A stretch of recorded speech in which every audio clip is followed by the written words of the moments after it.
Medical टाकू शकते ना, तर मग मला मेडिकल पण टाकू म्हणजे त्याच्यासाठी पण लायसन घ्यायसाठी. ओके. हां, चल ही व्हॅलिड रिझन आहे. अजून एक कारण दे मला का फार्मसी करायचं आहे? समजा तुला मेडिकलसाठी लागणारा ₹10,00,000 फंड होता. तो तुला अवेलेबल नाही झाला, तर दुसरा ऑप्शन काय आहे बाळा मग तुझ्यासमोर? सर मग मी कंपनीमध्ये जाईल. ओके. कंपनीमध्ये काय जॉब भेटेल हां. तुला? सर तिथे मला जॉब मिळेल ना काही ना काही? म्हणजे आता फार्मसी केल्यावर जशी जॉब मिळते फार्मसी स्टुडंटला. Okay, okay, okay. रिसर्चमध्ये वगैरे कशात पण. Okay, okay. बाळा मग तुला एवढं सगळं माहीत होतं.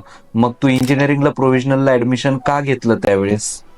सर मला असं वाटलं की माझी हे फार्मसीला नंबर लागणार नाही. त्यावेळेस मला तेवढी माहिती नव्हती. Okay, okay. याच गोष्टींमुळे बाळा काउन्सिलिंग करणं खूप महत्त्वाचं असतं. सो त्यामुळे तू याआधी जर लवकरात लवकर मला कॉल